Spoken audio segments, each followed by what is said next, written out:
Well, hello everyone. Nice to be with you. We are back live on the fourth afternoon of the Causeway Challenge 2016, coming at you from the Bajaya International Hotel in Johor Bahru, Malaysia, just a stone's throw from the Causeway over into Singapore. And we're about to watch a round 36 matchup between Australia's David Eldar, now leading the pack by 2 clear games, the first time such a margin has been seen between first and second in this event. Dave also boasts a healthy margin lead over any other player in the field. So things very much going his way today. And his opponent in this game is his compatriot, Esther Perrins, who we saw a lot of on day one. She won the first few games of this tournament. And played a fascinating series against, was it Mark Nyman that she was playing those games against on day one, Jesse? My memory's already failing me. I believe she played Nigel. Nigel was it? Okay. In any event, she's back, having made it all the way down to 29th position and right back up into third. Mm-hmm. Yeah, she was playing Nigel because the play that I still remember is the whole reject Kuzu sequence that he played against her. Yeah, that was Esther, who is back because she is playing well. Little random trivia note: when I was walking by a board about midway down the division, Chea played Sardom, Tzardom to open against his opponent. That's one's nice to get an early lead on someone. Feels psychologically good. Yeah. Let's see how these two pick out early on.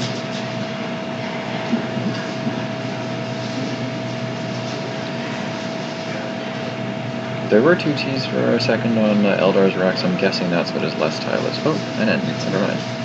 And we have asked Dave to get his elbows out of the way this round, so hopefully we'll have no further rack visibility problems there. That's about the worst set of tiles he's seen all day. Kenji, I would say that's a fairly safe bet given last year's results at Westpac and her results here. She is a really good player. So Kenji's question there, for those who may be watching this feed back later, was: is it safe to say that Esther is the strongest woman player in the world right now? And the results say yes. Personally, I'd say yes as well. I've always had huge respect for Esther. There were many years where she was mainly active only in Australia and didn't really have the time to deepen her word knowledge, but she has, from day one, ever since I first played her, which must be 15 years ago or longer now, she has been an excellent strategist, really knows the game well. And as we told some of our viewers on day one, but some of the current viewers might not know, she was the British champion as far back as 1985.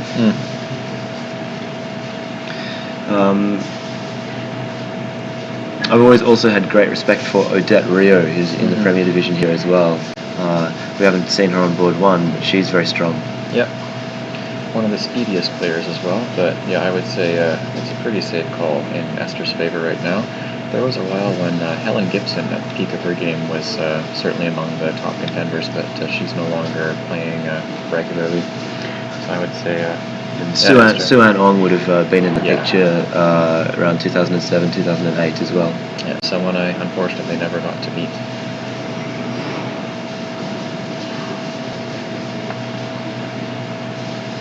So David Eldar opened up with Plim there. I think there's not going to be much argument about that. Rick Kennedy mentions Teresa Camilleri from Malta. Yep, she is also a very strong player. Cesar, that's a great question regarding who's running this live commentary and stream. There is a man named Nathaniel Elijah Kumar who is a Scrabble player. He also happens to have some knowledge with this setup. They're using a box called vMix, I believe. I think that might be the company name as well. It basically looks like an amp, except on the back of the amp there is a computer screen that shows various camera screens, including the one on the board, the 2 player racks, and an overhead shot. And they get to mix it on that vMixer, and then over in our end of the room we just have several laptops that are looking at the YouTube feed that they are generating, and then our sound is being wired back to that mixer, and they are putting it in together at the same time. Thanks, Jesse. I'm glad you knew all of that. I have absolutely no idea what's going on. I've gotten the chance to compare several different setups this year. The NASPA setup is Twitch-oriented, and Rashad Miller, he is a Magic the Gathering live streamer regularly. So he was brought in by Ori Swift, a North American expert, to help us with the North American Scrabble Championship. Mindsports, of course, has the smart board and the software that goes with that. And then, as I just described, the setup is slightly different. So there's strengths and there are weaknesses, I think, with each of the three setups.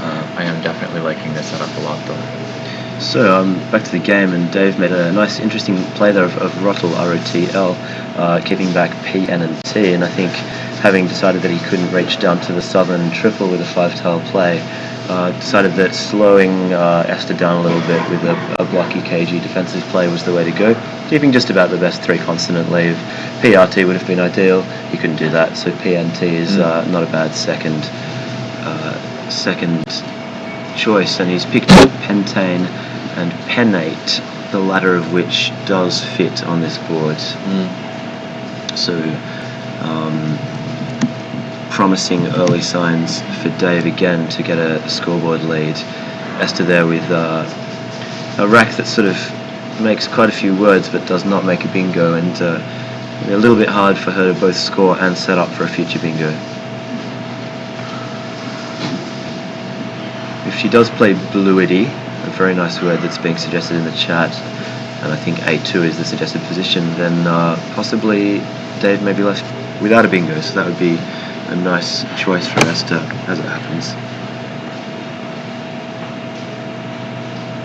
This rack of Esther's reminds me of one that I had playing in a friendly game about 10 years ago in Calgary, when I still lived there.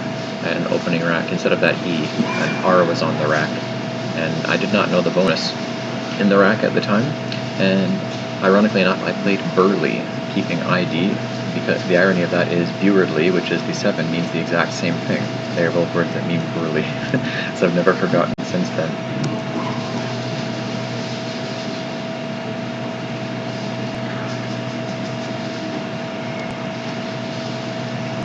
Just been having a look to see if I could spot a non-bingo double-double with the tiles that Dave holds, and I haven't seen one yet. Let us know in the chat if you've spotted one. So Esther's playing, and Bealdy it is, so one suspects that that's just a little, either she's overlooked Bluity or wasn't sure of enough of it to play. Accomplishes scoring and playing in that spot, but ideally, of course, using the U would be a lot better than using the E. Yeah, so the right idea, just slightly inaccurate with the word choice. Yeah. Either because of missing it or not being sure. But not a bad play at all by Esther there. And we think it knocks out all bingos.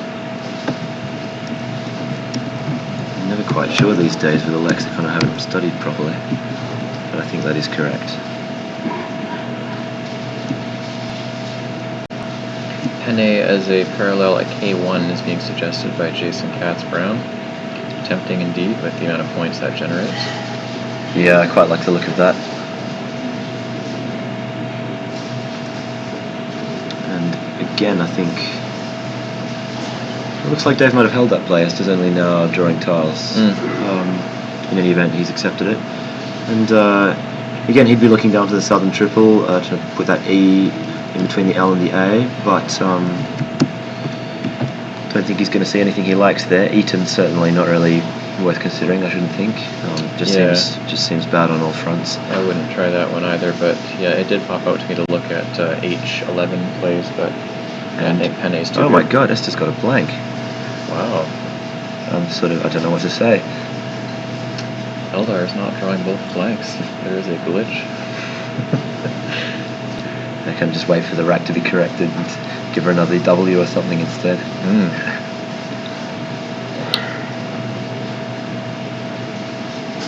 Robin notes that Palliate as a double-double was available through LA, but it kept 2 N's, so yeah, I think I wouldn't go for that due to the N-age. Well, it does score 36. I'm not sure how much Penne is. It's P-E-N-N-A-E. Probably something comparable, really. In which case, of course, the vertical play is the correct one, and it looks like that's what we're about to see. Just Penna onto the E with that T. Can't argue with that. I think they're very close plays, and Dave likes the ET leave. And who can blame him? The question is, can Esther bingo anywhere? All very well to have a blank, but I haven't got past the unplayable out where yet myself.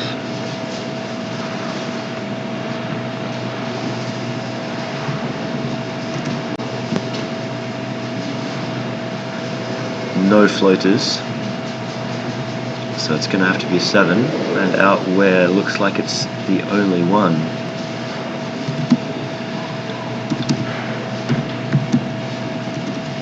So I'm going to say that there's no bingo here for Esther Perrins, and she's going to have to make a balancing play before the expected bingo next turn.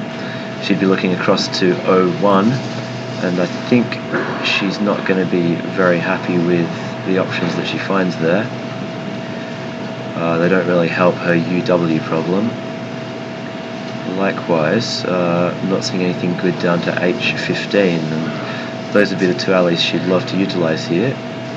So she's probably going to end up looking at things like I2 OW and 6F WAP or WOP.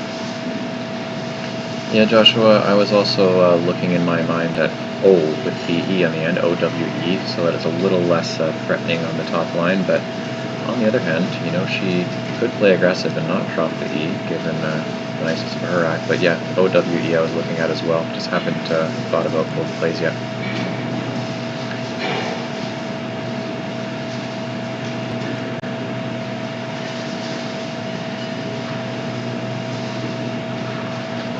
I think that's a really close choice between OW and OWE. It's not clear to me which one I like more. In my state of paranoia, I would play OWE probably, with L and H being the two that I'd be thinking of as hooks on that, as opposed to the many more with OW. Auto win, says Joshua in the chat.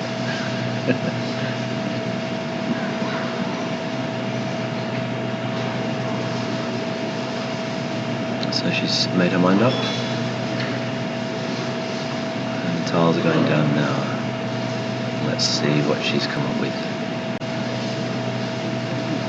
And it's straight up get rid of the WAU without trying to give too much counterplay.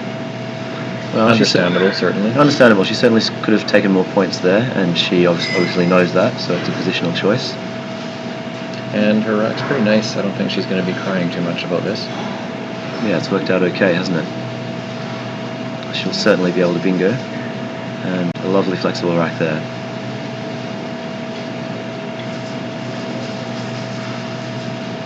A little bit lucky that Dave doesn't have more on row 12 in reply.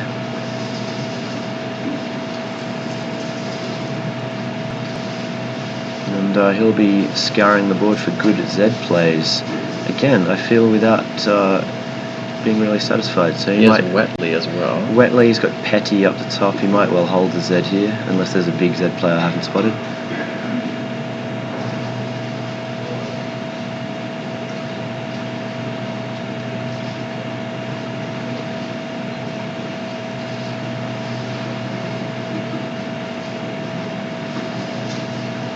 And he's found a nice entree. And wow, Esther's going to have dollar signs in her eyes for a second here. Yeah, Ozone 8s comes to mind instantly. Is there anything even better? Not quite. There's one other 8 other than Ozone 8s. Type it into the chat when you spot it.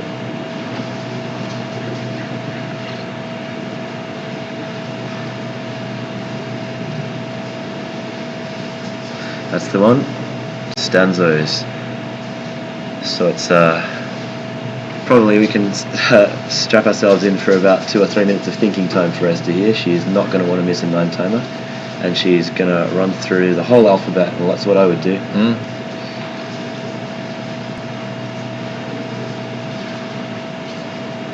But I expect that the safe ozonates will be her eventual choice, unless she has a real freak out and starts wondering if it's an adjective.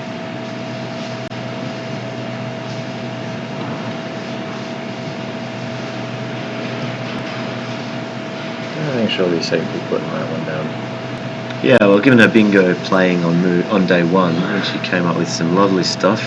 What was that CSW 15 bingo she found? Cahoons, Cahouns came down.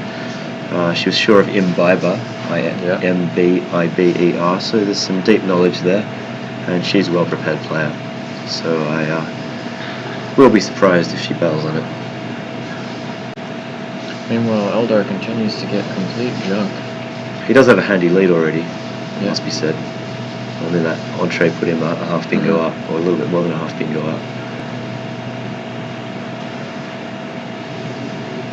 He probably deserved a better draw than he got.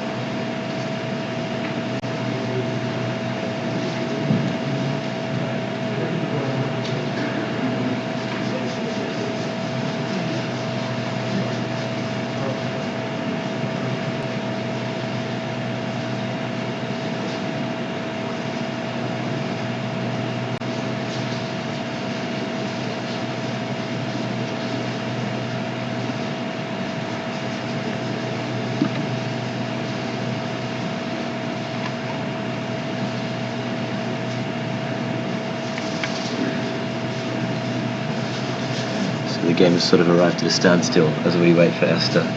Not much to say positionally. I guess we could look ahead to Dave's turn and see what his options are. Ozonates isn't going to give him anything he likes.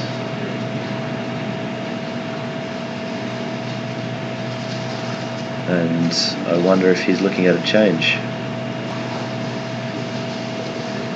Yeah, I'm not seeing a lot that'll score well for him so far. He's looking for something like an M for dumb key or whatever, but I'm not seeing ways for him to easily get out of this. Those two O's after ozonates will give some possibility of counterplay. I think YUKED is a possibility for him there. Keeping the VLT, that looks like a decent play. True. That's enough to warrant not changing for sure. Yeah, definitely. And there goes ozonates from Esther. So here comes ozonates, and uked is pretty much guaranteed reply, I'd say, from Dave. Let's see how Esther pulls after this one. Yeah, I'm hoping well. Yeah, that'll set the tone for the rest of the game, whatever happens here. Yeah, as big a fan as I am of Dave, I don't really want to see him run away with the tournament on day 4. I'd quite like to see him brought back to the field and an exciting day 5. That has been the trend so far. Anytime someone's gone to about run away with it, then the player below brings him down. And Josh, with his eye on the video, seems to suggest that Dave's held to play. Not surprised by that. It's the classic kind of word Dave hasn't studied for years and doesn't really want to know if it's a noun or an adjective. He's also likely to be a little less trusting of Esther than he is of Nigel or Mark. Yeah. And looks like he's challenging. So it'll be a +5. So guys running the quackle, it'd be good if you could re-add that move with a +5 so that we get the correct score for Esther. She should be up to 168 after this turn.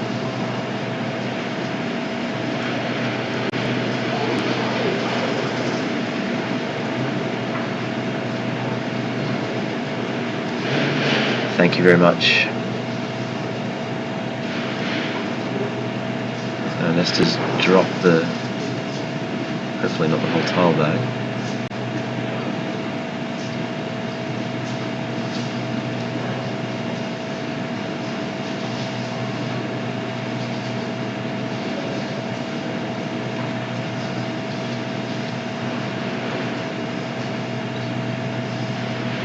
Yeah, to the guys who are watching an Amoyst double challenge, that's not really a surprising challenge in 5-point penalty. I think quite a few top players other than Dave would have challenged that.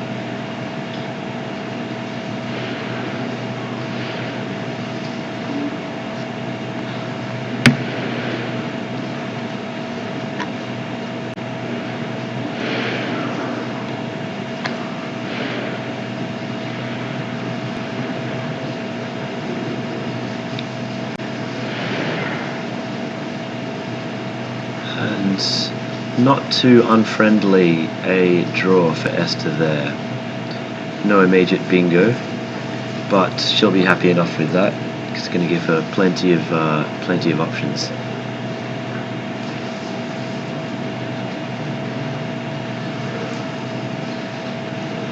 I think Dave's probably hammering down Uke there.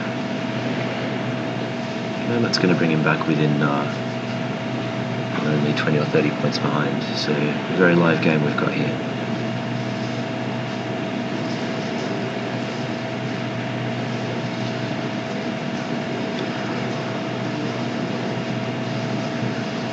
And we'll see what Dave can do with his VLT in the leave.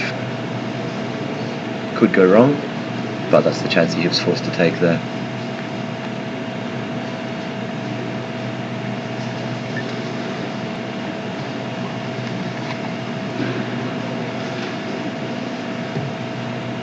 And Eldar continues to struggle. Yeah, he's got the Varel at 12B as a sort of standard lane. LTT leave's not great, so he's definitely going to look for other stuff.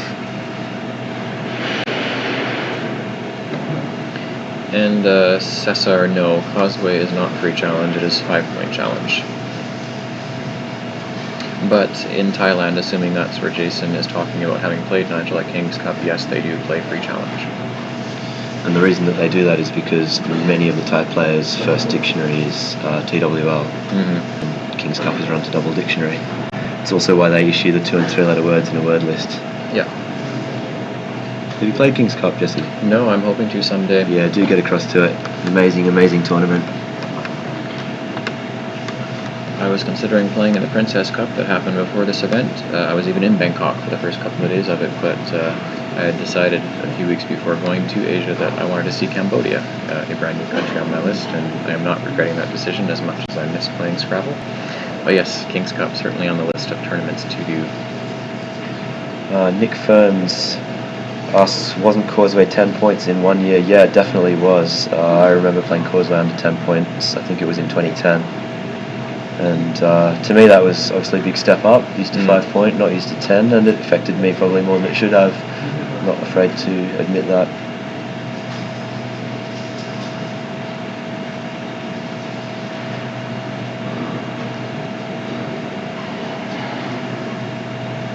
Meanwhile, Esther with flexibility in the rack, but really limited places to go on the board. There's nothing tempting down the end column. You know, your birdie isn't going to be a good play, keeping G. So she may well have her eye on the bottom left quadrant. Or a pure balance move, big. Actually, I can't argue with that. That looks quite nice. Kind of tightens things in terms of what Dave can do. Keeps a 41-point lead, and her best possible rack leave. And it's sort of a waiting play. Yep.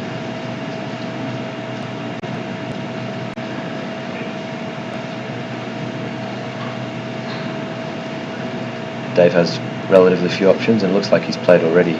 So I expect that that's Farrar. Yeah, no surprises there. Second blank for Esther Perrins, hello.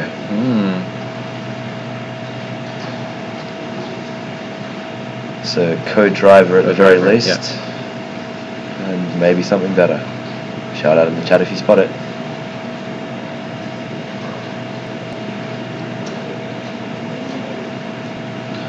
She certainly won't play it right away.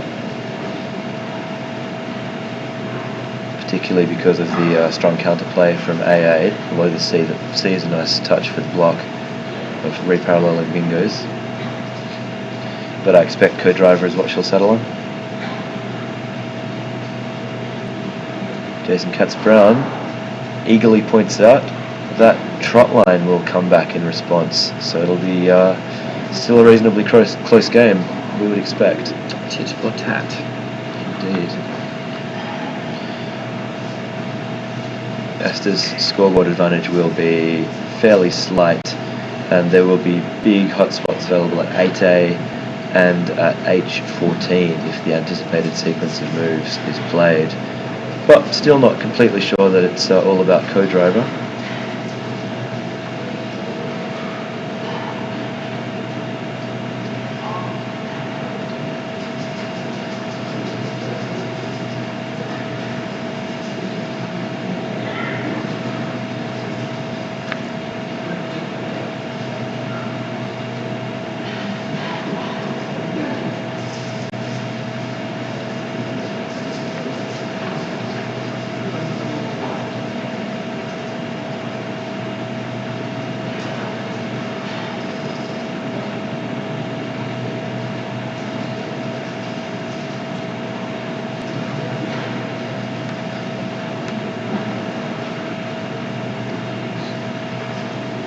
And the more I look at the board, the more I feel that there is nothing else on here.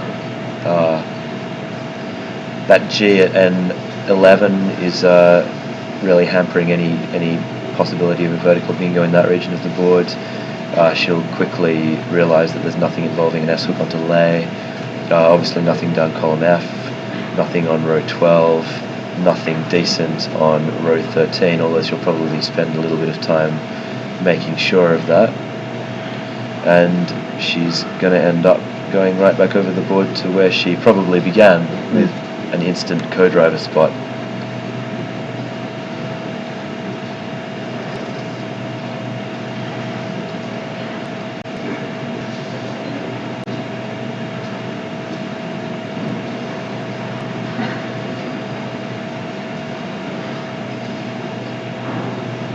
So that early word slip, minor inaccuracy of Esther's, the J2 Bealdy play instead of Bluity, did slow her down on the next turn. Can't quite remember, but it's possible she might have been able to bingo more easily if she had the E instead of the U. I was looking, she actually had no 7s and just the 1 7 with the Unirac, so oddly enough it turned out better. Interesting.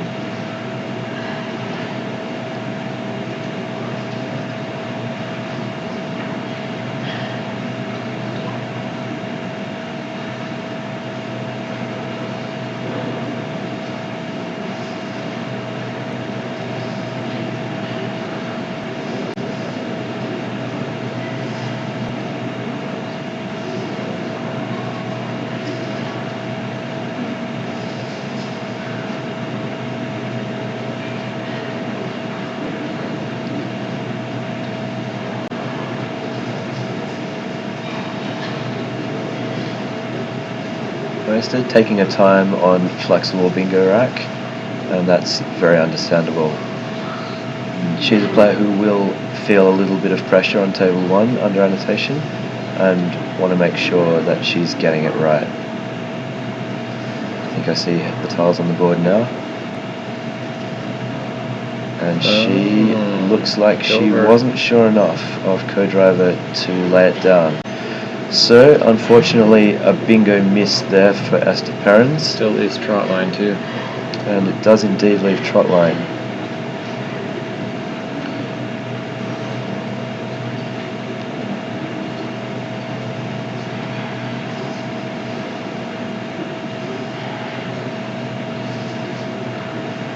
Looks like it won't hurt her too badly. As a grand irony, she's going to score more, I think, than she would have on her last turn. What's the play you spotted? Curiosa? Yeah.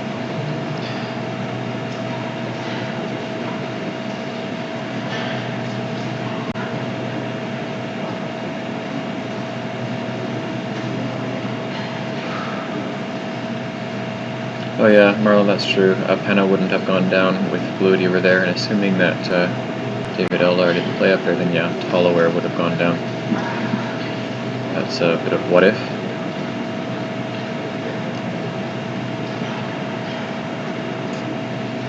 So slight pressure for Esther there, and she wasn't confident enough of the co-driver, which I'm absolutely sure she spotted, to put it down. But not punished too heavily, other than the loss of tempo. And she's now going to be having a look at row 15, and then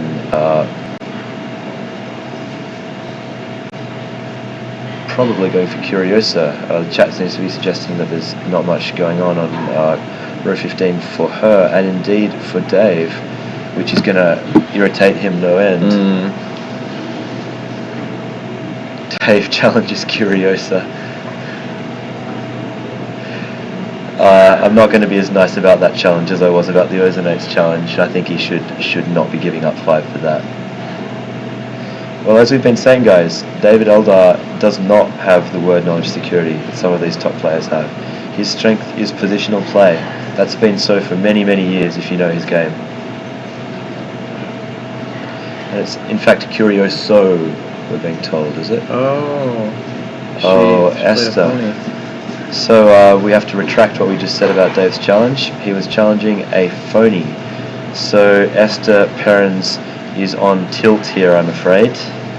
She's played Curioso instead of the perfectly valid Curiosa, and she knows all too well that we're here watching these mistakes.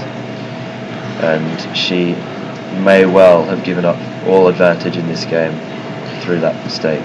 Cesar, I was actually thinking the same thing when I looked at that rack, because obviously you're a Spanish speaker first, and I am a second language Spanish speaker, so I've always wondered why Curioso does not work, but only Curiosa. In any case, yeah, that's a tough blow there. Eldar's going to know that that's her main spot to score. Do something about that. Well, you can bet that what Dave is doing right now is seeing whether Esther can bingo on row 15. He concludes that she cannot, and he nails the A column. Yeah, she's still going to have bonuses ending in S, of course. Yeah, she's got a consolation bingo, but Dave's still got row 15 to work with and is now a favourite to have the initiative going forward here. So she has Scoury on the bottom, as bad as it is leaving an S hook, but yeah, that's a toughie. So a couple of poor plays from Esther. She'll be disappointed with that, with both the co-driver miss and especially with the inaccuracy on Curioso. And David with a bad pickup though, so Esther's not out of it by any means, despite the mistake. Not out of it, but she'll be rattled, you can bet. Yeah.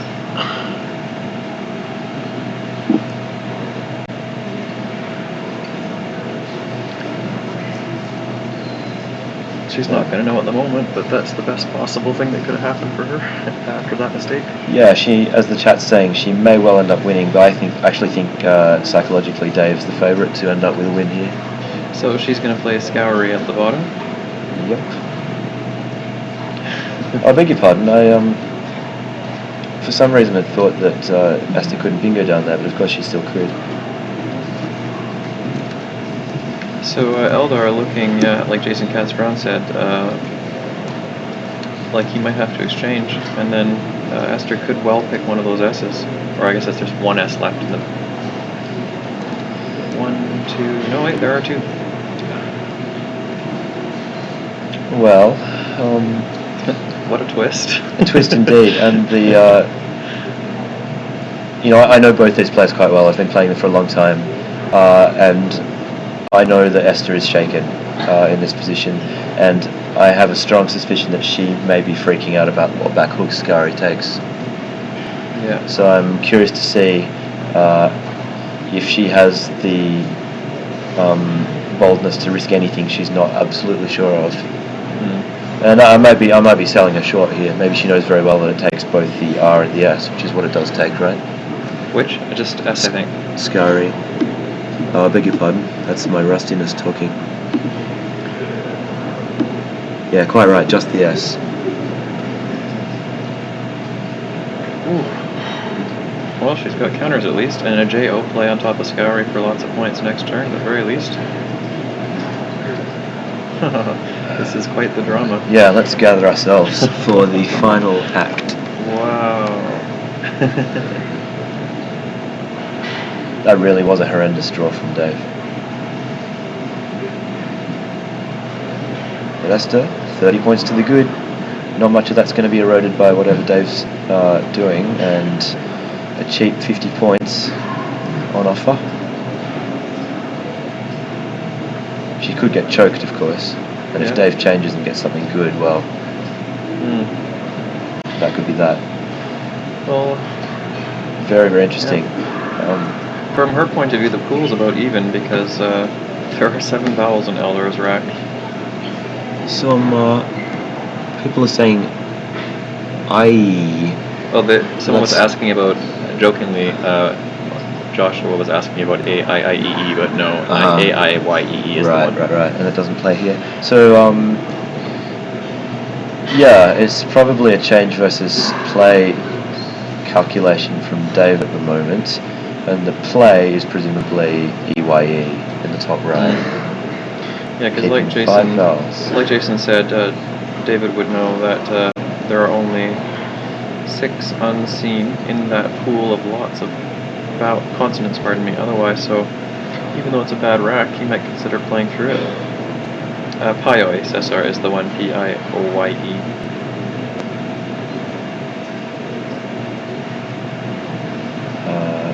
and he's made his mind up. No, he hasn't. Just checking the pool.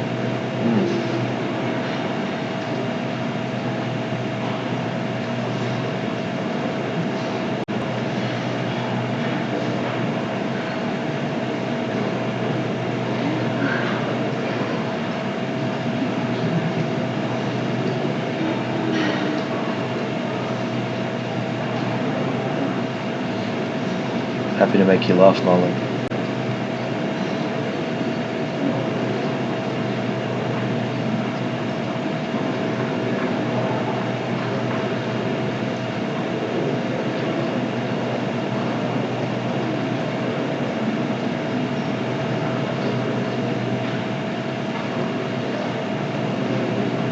With the unbalanced pool, I'm not totally sure, but I think I lean towards play here. What about you, Jesse? Yeah, to David's point of view, besides having most of the vowels, he also has the chance to draw J, X, and other high counting J, X, and Q still, and he has the I's for Q and any of the vowels for the others, so it might be worth playing through and just slowly picking those up and trying to outrun her. But changing is the immediate solution to the problem for sure.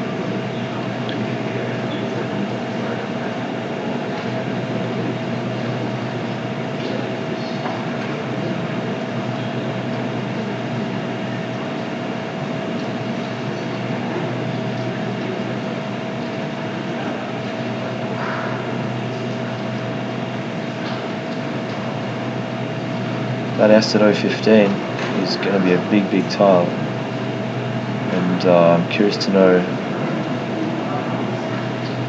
what either player thinks. Well, Dave decided to take it out. Yeah, Dave obviously knows that Scary takes an S, 100%, given that play. And that's actually good for Esther, since she doesn't have the S. She can just drop the JO. I think it's a nice positional play from Dave. But he's not going to be too pleased when Esther drops that J. And buckle up, guys, could be an interesting finish. Does Dave have... Oh, wow. Dave draws 2 more vowels. Did someone just say the pool was consonant heavy? Yeah. That's unbelievable. Does mean that there's a high chance Esther's going to have 7 consonants for the next few turns.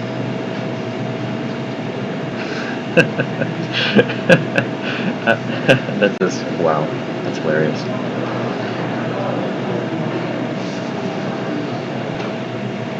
So some very pool specific calculations going to be required here.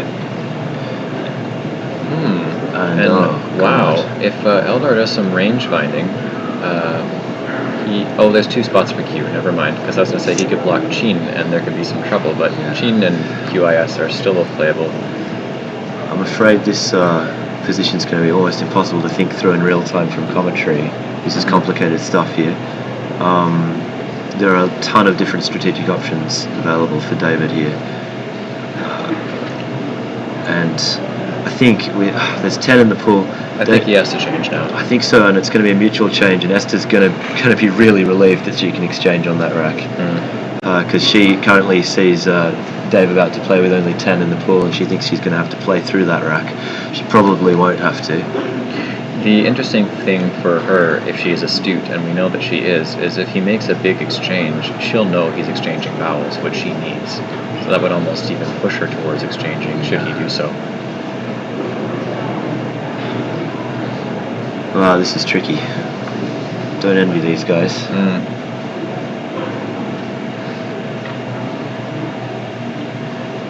David Eldar needs a 70-point catch-up. Only 2 realistic bingo lines on the board. One down onto EDS, one off that T at L4. And and there's one from L8 down to L15 as well. So there are multiple places to bingo. Only one of them is a big scoring line. Kenji thinks a change 4 is clear. Marlon thinks Chin is clear and don't exchange. So there is definitely some disagreement in the peanut gallery here as to what to do. The QIN is for Esther, though, is it not? Oh, pardon me, for Esther. For Eldar, yeah, the change 4. So we are going to find out soon. He has gone the change, and it's exactly what Kenji advocated, the change 4. Nice play. So now, like I was saying earlier, Esther's got to know that David just tossed in some vowels. M, N. This is looking good. H. And another H, so scoring potential and a bingo core most likely available, and things have picked up a bit for Dave with that draw. He's still going to want an S. Meanwhile, Esther, 70 points to the good, horrible rack. And with that exchange, he might be a little bit nervous, but has decided just to play Chin and just work through it. Trying to defend that 90-point vowels. lead. No vowels, but does pull an S. So she has Fs on the next turn to score a bunch. She does, and she should certainly, even if she wasn't 100% on Scouries, Dave's AE should tell her that it's good. So this game has really, really gotten interesting. 9 in the bag. Manet available for a bunch of points for Dave, but obscures his own bingo line and allows counterplay from A1. Not sure how strong his inference is that Esther is choked.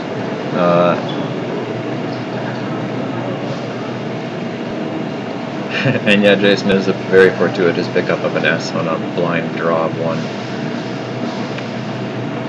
But F's, if Esther plays it, might well be enough to outrun here. Yeah, even with Manet. Yeah.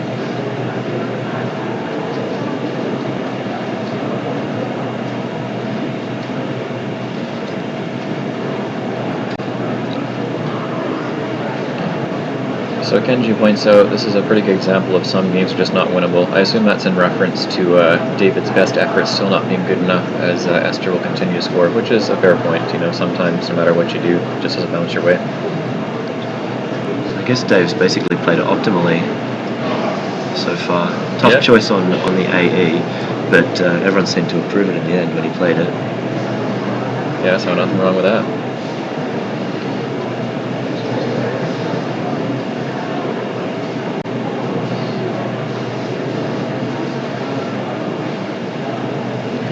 Scores 51. Dave may feel that Manet is a losing play, in all likelihood. He probably won't like his chances of bingoing anywhere in the left of the board. There'll still be lines available, so theoretically possible. He also has his previous heuristic to work with, because he knows he threw back 4 vowels, so he would have known, based on Esther's play, that she's going to be probably a little more consonant heavy by default. Well, he'll suspect her of consonant heavy play, but the JO and the Q, they don't actually give all that much away. Yeah.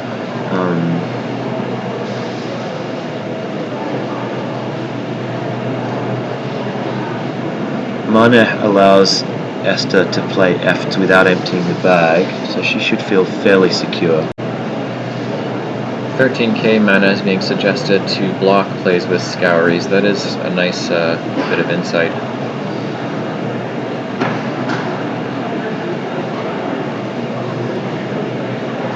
Right, but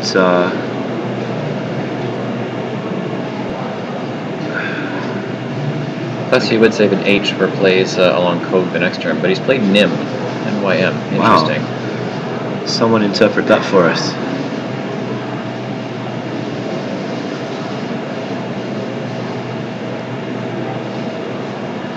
Oh, he's drawn the vowels.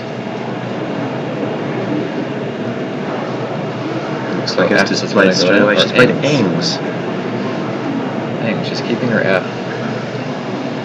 Possibly for scoring on a future turn?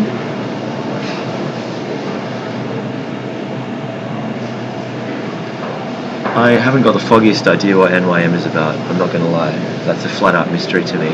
Yeah, I don't know either. And Esther's got the other S now. And with those 2 pickups, this game looks a over. lot harder for Dave to win. No S for him to draw. don't know if it's still possible for him to make a bingo down the L column. For example, he can fish for Heathia with what he's got. So he won't draw it because Esther holds the T.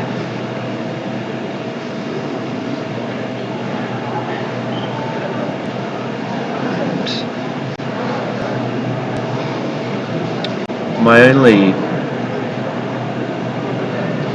attempt to begin an explanation is that Dave was planning to do exactly what he's just done and use one of the H's to set up a more flexible bingo line down the C column. Yeah. And keep himself within enough points of Esther to threaten that as a game-winning outplay. Do you guys disagree with that analysis? I really NYM looked like a deeply calculated choice to me, but maybe it was just a desperate blunder. Real-time analysis, it's hard to know. So we don't have Davis full rack, but we know it's not pretty based on what we see in the Clackle pool.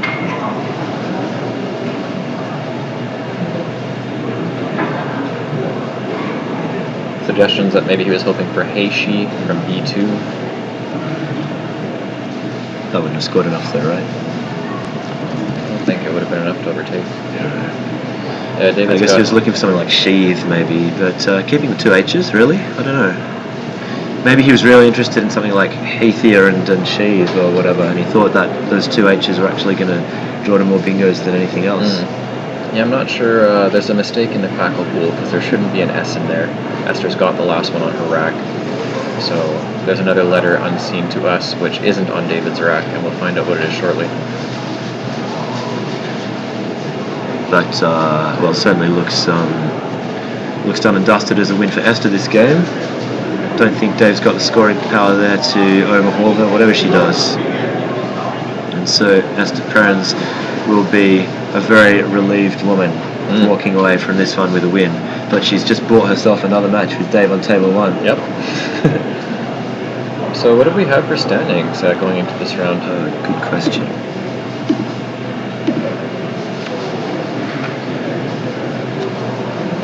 So, don't think the website has current standings after 35 games, so I'm just going to see if I can get them very quickly for you guys.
Hi everyone.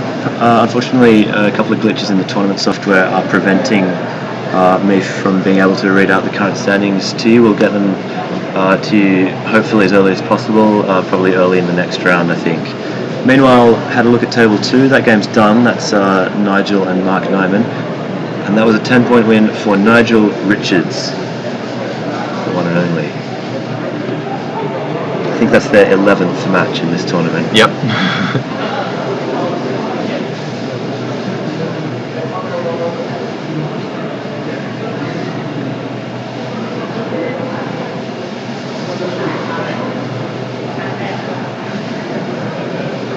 So which move do you want me to ask Dave about, everyone? Is it NYM? Is it AE?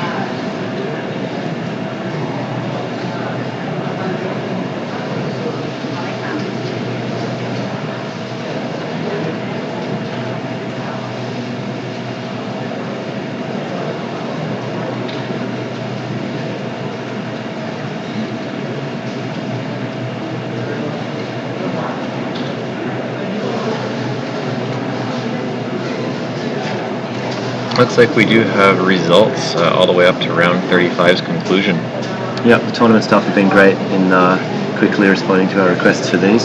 So, going into the game that we've just seen, it was David Eldar on 25 wins, 2-game lead on the field. In second place, 23 wins each, Nigel Richards and Mark Nyman, second and third place. Mark's spread, of course, is languishing at negative 250, whereas both Dave and Nigel have well over 1,000. Two players were on 22 wins, Harshan and Esther Perrins, and then another two had 21. That's Alistair Richards, who's having a good day, and Tapcha Kurat of Thailand. Those are the top 7. They're the only ones within 4 wins of the lead going into the current game. So Nigel, with that win over Mark Nyman, would have gone up to 24, and back within 1 game of the lead. So we can expect to see David Nigel. Yeah, so David at 1, Nigel at 2. Esther's going to jump over Mark with that win into third place again. Harshan, I did not see. Who is Harshan playing? Did you see? I don't know who is playing there. Okay. Maybe Alistair. So, as we've seen all day, Dave's taking his time on this endgame, trying to get every inch of spread from it. And I will ask him about NYM, as the chat has requested. Possible that he made a just overlooked opportunities. We saw in the last game yesterday that he just overlooked a good board managing play, which he conceded he would have made. That happened again today when he overlooked Nigel's possible 160-point play and used the J in a different hotspot to the one he could have used. So Dave certainly doesn't see all options all the time.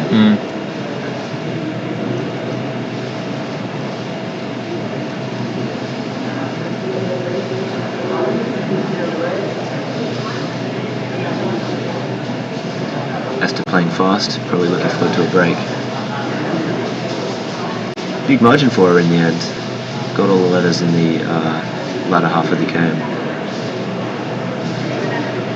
To be honest, Dave was due this game, but he did draw extremely poorly, didn't he?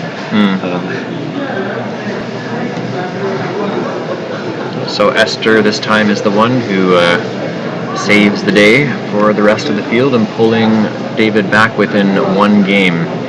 He was 2 clear of the field and about 700 spread points going into this round.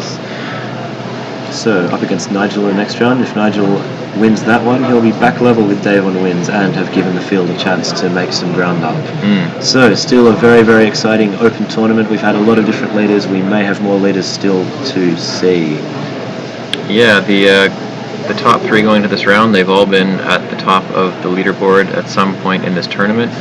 4th place going to this round, Harshan Lamabata Surya has not been in first yet, but if he keeps it up, he has a decent chance of climbing all the way up. Yeah, we've seen table 1 once in this tournament, and that was a kind of an error-strewn game against Jesse Day. If you guys are interested in that, check back through the YouTube videos and see if you can find it. It was around about round 12 or 13, I think. So in the meantime, it is 4:15 local time here, and we'll resume with Board 1 coverage in about 15 minutes time. Until then, Jesse and Chris signing off. We'll see you again soon.